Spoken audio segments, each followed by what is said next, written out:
दोस्तों, आप सभी कैसे हैं? मैं आशा करता हूं कि आप सभी मस्त होंगे। तो दोस्तों, स्वागत है आप सभी का आपका अपना चैनल फिजिक्स पढ़ना में। और आज की इस वीडियो में हम लोग जानने वाले हैं गोधुली भाग 2 का जो हमारा गद्य खंड है, उसके अंदर जितने भी पाठ हैं और उन पाठों को जो रचनाकार हैं यानी जो लेखक हैं उनका हम नाम जानेंगे। क्यों?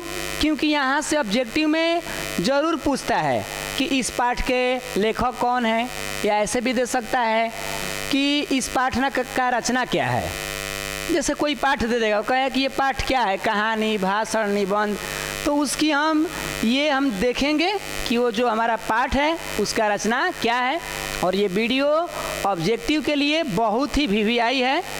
और एक आपको बात बता दें कि गोधुली भाग 2 का जो हमारा सिलेबस है उस पर एक वीडियो बना चुके हैं। अगर आप उसको नहीं देखे हैं तो डिस्क्रिप्शन में लिंक मिल जाएगा, प्लीज़ आप वहाँ से देख लें, क्योंकि वो बहुत ही ज़बरदस्त है। वहाँ से भी हमारा बेसिक जानकारी मिलेगा। माना कि वहाँ से एग्ज़ाम में नहीं आएगा, लेकिन बेसिक जानकारी के लिए बहुत ही वीवीआई है वो। ठीक है, तो आइए शुरू करते हैं हमारा गोधुली भाग 2 के अंदर कौन कौन, और वो भी ध्यान दे गद्य खंड में पढ़ेंगे, इसके बाद हम बनाएंगे पद्य खंड पर। तो बताइए, सबसे पहले तो आप सभी जानते हैं कि गद्य खंड में कुल कितने चैप्टर हैं भैया? तो 12 गो हैं। गद्य खंड के अंदर जो भी हमें पढ़ना है, कुल गो पाठ का अध्ययन करना है, तो वह है 12 गो पाठ का पढ़ाई करनी है। और हम शुरू करते हैं कि जिसमें पहला पाठ है उसका नाम क्या है? श्रम विभाजन और जाति प्रथा। हमारा जो गोधुली का ये गद्य खंड है, इसका पहला पाठ का नाम क्या है? तो श्रम विभाजन और जाति प्रथा। और इसके लेखक कौन है? तो भीमराव अंबेडकर। यहाँ डॉक्टर भीमराव अंबेडकर भी बोल सकते हैं, लेकिन अभी जो लिखे हैं उस पर भी कोई दिक्कत नहीं है ना। और दूसरी बात कि ये श्रम विभाजन और जाति प्रथा की रचनाएं क्या है। जैसे रचनाएं ना देखकर लिखता है विधा क्या है। ऐसे विधा का मतलब होता है कि ये पाठ का कौन सा किस्म है, या ये कौन सा वर्ग है इस पाठ का। तो कहीं कहीं लिखता है कि श्रम विभाजन और जाति प्रथा का विधा क्या है। विधा का मतलब समझ गए, कौन सा किस्म में लिखी गई है, यानी निबंध में, भाषण में, कहानी में, ललित रचना में, ये सब का अर्थ ये विधा बताता है। ठीक है ना, चलिए समझ गए होंगे। तो बोलिए, हम लोग रचनाएं के नाम से समझें, रचनाएं के नाम से। तो श्रम विभाजन और जाति प्रथा की रचना क्या है? तो ये है निबंध के रूप में। ऑब्जेक्टिव के लिए पहले ही बोल दिए हैं कि बहुत ही वीवीआई ये होने वाला है। यहाँ से एग्जाम में ज़रूर ऑब्जेक्टिव के लिए पूछ देता है, तो इसीलिए पूरे पाठ का नाम और उनके लेखकों का नाम हमें जानकारी होनी ज़रूरी है। अब भैया पाठ के नाम, लेखक का नाम याद रहेगा, ऑब्जेक्टिव में आएगा, आराम से टिक मार देंगे, है ना। तो चलिए, पहला समझ गए ना, पहला पाठ। दूसरा देखिए, 20 के दांत। यहीं बहादुर वाला तो कहानी नहीं है, इसमें हमारा जो कहानी होगा दांत तोड़ने वाला कासू जी का, है ना, मदन वाला कहानी है, इसमें पढ़ने को मिलेगा। बहादुर इसलिए याद आ रहा है ना, क्योंकि उसकी कहानी थोड़ा हम लोग के माइंड पे छा गई है, इसीलिए। तो ये 20 के दांत जो है, इसके रचनाकार कौन है? नलिन बिलोचन शर्मा। कौन है जी? नलिन बिलोचन शर्मा। और ये जो 20 के दांत की रचना है, कहानी के रूप में लिखी गई है। 20 के दांत जो है ये पाठ का कौन सी विधा है? तो ये है कहानी। और इसके हमारे महान लेखक जी कौन है? तो नलिन बिलोचन शर्मा। कोई दिक्कत नहीं है, चलिए ठीक है। अब शुरू करते हैं, वो भारत से हम क्या सीखे। इसी में हमारे मैक्स मुलर जी भारत की खूब न गुण गाए हैं, बहुत ज़्यादा गुण गाए हैं। और हमें सीखेंगे भैया भारत के बारे में, एक दूसरे देश का आदमी लिखता है, कितनी गर्व की बात है ना। तो बोलिए, भारत से हम क्या सीखे, इसकी रचनाकार कौन है? Max Muller. नाम भी बड़ा ज़बरदस्त है, अंग्रेजी नाम है मैक्स मुलर। और ये जो मैक्स मुलर जी हैं, इसकी जो रचनाएं किए भाषण के रूप में किए। यानी वो भाषण दे रहे थे बहुत सारे लोगों के बीच में, वो भारत के बारे में बोल रहे थे। तो भाई लोग भी काफ़ी इंस्पायर होंगे, प्रेरित हुए होंगे, है ना। बताइए कितना ज़बरदस्त व्यक्ति है कि भाषण दे रहे हैं लोगों के सामने, वो भी अपने देश को नहीं, हमारे भारत देश का। तो बहुत गर्व है भाई, इनको धन्यवाद देनी चाहिए। तो चलिए आगे बढ़ते हैं। आगे हमारा है नाखून क्यों बढ़ते हैं। लो ये वही नाखून की बात है जो लड़की उनकी पूछेगी ना, वही क्वेश्चन इसमें आया है, नाखून क्यों बढ़ते हैं। तो इसके रचनाकार कौन है जी, यानी इसके लेखक हैं हजारी प्रसाद द्विवेदी जी हैं। हमारे नाखून क्यों बढ़ते हैं इस पाठ के लेखक कौन है महान, तो वो हैं हजारी प्रसाद द्विवेदी जी। और इन्होंने इसकी रचनाएं किस रूप में किया, ललित निबंध के रूप में। अब कुछ लोग कहेंगे सर ये ललित निबंध क्या है। तो महान जी जब हम इन पाठों का अध्ययन करेंगे तो इस पर विस्तार से हम बातें करेंगे। अभी हम लोगों को बस पाठ का नाम, उसकी कौन सी विधा है और उसके कौन रचनाकार हैं, माने लेखक हैं, उसको जानना है। अब अदर हम लोग जानने की कोशिश करेंगे तो फिर बाउंस कर जाएगा भी हो, जो भी जानने वाले हैं। पाठ शुरू होता है तो पूरा विस्तार से बात करते हैं, है ना, टेंशन नहीं लीजिएगा भैया। आगे बढ़ते हैं। अगला है नागरी लिपि। ओहो, ये वही नागरी लिपि की बात होगी जो कहानी नहीं पढ़े, अब तो क्या बताएं, जो पढ़े होंगे तो ठीक। ये सब हम लोग जो हिंदी लिखते हैं ना, इसकी भी कहानी इसमें बहुत ज़बरदस्त है नागरी लिपि की। तो नागरी लिपि के लेखक कौन है, गुणाकर मूल्य। का कर जी, गुणाकर, ना भागा कर ना जोड़ कर, गुणाकर मूल्य जी हैं। ये करे गुणा करो तब मूल्य निकलेगा हमारा। इनके नाम के साथ मजाक नहीं करना चाहिए, सॉरी जी, गुणाकर मूल्य जी। तो बोलिए ये गुणाकर मूल्य जी कौन से पाठ को लिखे थे, नागरी लिपि को। और ये इन्होंने लिखित विधा का रखा था निबंध के रूप में, ये भी निबंध के रूप में लिख दिए हैं। क्लियर, चलिए बहुत बढ़िया। अब हम अगला चलते हैं जिसका नाम हमारे जबानों से आ रही थी, वो है हमारे बहादुर, दिल बहादुर, लेकिन यहाँ दिल वर्ड को उड़ा दिया गया है। तो बहादुर पाठ के रचनाकार कौन है, तो ये है अमरकांत। बहादुर पाठ के रचनाकार कौन है, तो वो है अमरकांत। और अमरकांत जितना ज़बरदस्त लिखते हैं ना, क्या बताएं, इनकी लेखनी में जोर है भैया। इन्होंने जो जो लिखा है ना, कहानी, उपन्यास, नाटक, बहुत ज़बरदस्त। उसमें से है ये हम लोग पढ़ते हैं तो समझ में आता है कि कितना बेस्ट ये लिखते हैं। तो इन्होंने अपनी रचना किस रूप में दिया, कहानी के रूप में दिया। अमरकांत जी किस पाठ के रचनाकार हैं, तो ये है बहादुर पाठ के रचनाकार।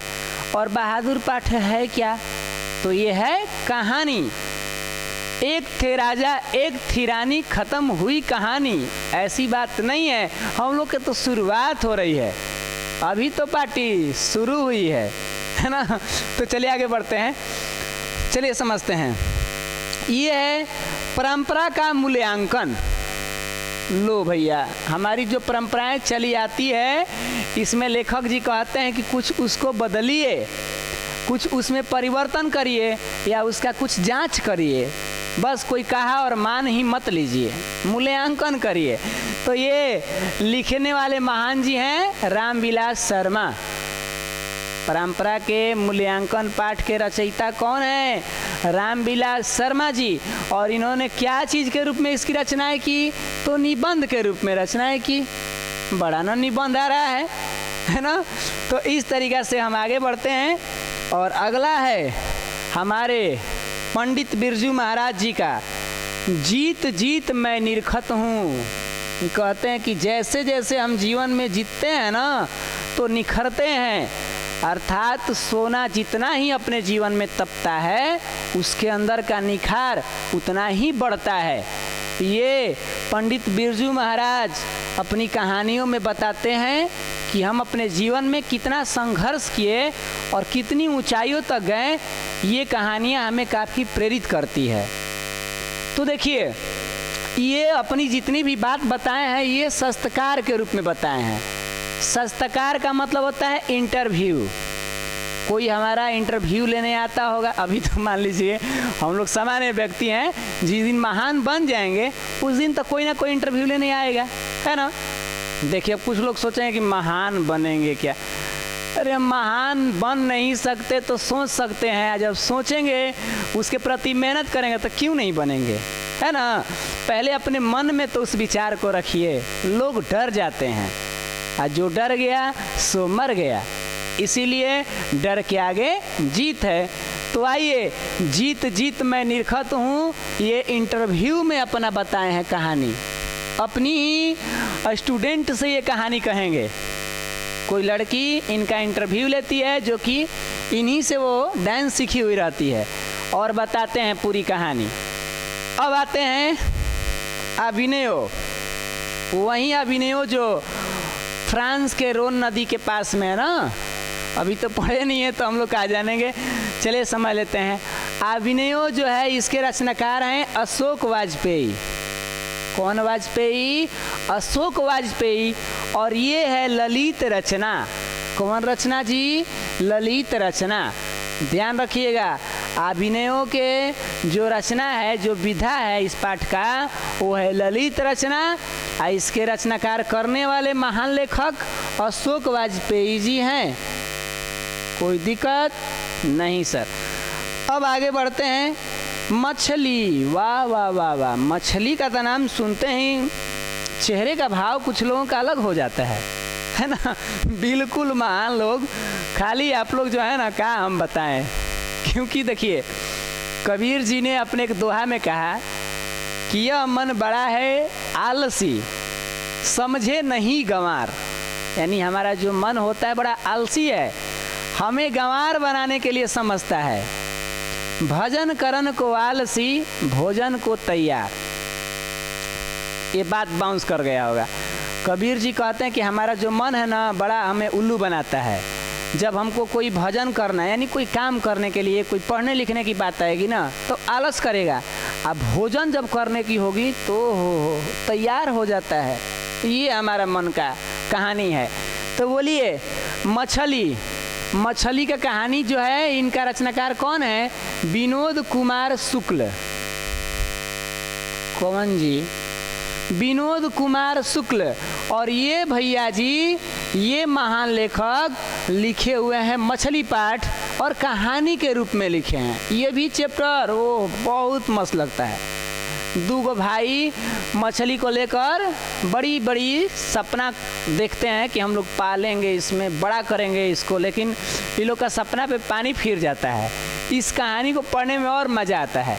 तो और आगे बढ़ते हैं, चलते हैं हम लोग समझने नौबत खाने में इबादत। नौबत खाने में इबादत, और इसके रचनाकार हैं यतीन्द्र मिश्र। यतीन्द्र मिश्र। नौबत खाने में इबादत, और ये कौन है? तो ये हैं यतीन्द्र मिश्र। इन्होंने एक व्यक्ति चित्र को प्रदर्शित किया। किसी व्यक्ति के चित्र को, यानी उसकी रंग रूप मतलब नहीं होता है कि हम किसी व्यक्ति के चित्र के बारे में बता रहे हैं, यानी कहानी जो भी कुछ बताए हैं ना इसमें, वो एक व्यक्ति के बारे में वर्णन है। समझ लीजिए, क्लियर। तो अगला हमारा फाइनल जो है इस गद्य खंड का, शिक्षा और संस्कृति। शिक्षा और संस्कृति, और ये हमारे महात्मा गांधी जी द्वारा रचित है, जो हमारे देश के राष्ट्रपिता हैं। इनके द्वारा रचित ये पाठ शिक्षा और संस्कृति बहुत ही ज़बरदस्त लिखी गई है। इसमें शिक्षा का हमारे जीवन में क्या महत्व है, इन सब चीज़ों की बताई गई है महात्मा गांधी जी द्वारा। और ये एक प्रकार का ज्ञान की बात है, ये किसी किताब से संबंध है, तो ये रखा गया नाम इसका शिक्षा शास्त्र। समझ में आया? ये ग्रंथ से संबंधित हुआ तो ये शिक्षा शास्त्र है। तो हमारे महात्मा गांधी जी ने किस अध्याय को लिखा है? तो वो है शिक्षा और संस्कृति अध्याय। क्या बातें आप लोग समझ में आया? तो यहाँ से यानी हमारा जो गोधुली भाग 2 का गद्य खंड था, यहाँ के 12 अध्याय के लेखकों का नाम एकदम मंत्र की तरह जप जाना है। कैसे जप जाना है जी? मंत्र की तरह, क्योंकि यहाँ से बहुत ही ऑब्जेक्टिव पूछता है। क्लियर? बोलिए। हाँ चलिए ठीक है, तो आज के लिए इतना ही रहेगा।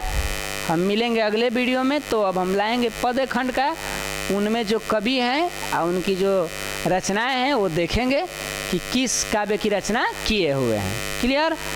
तो बस आज के लिए इतना ही रहेगा। मिलते हैं आपसे अगले वीडियो में। तब तक के लिए आप मस्त रहिए, स्वस्थ रहिए। जय हिंद, जय भारत।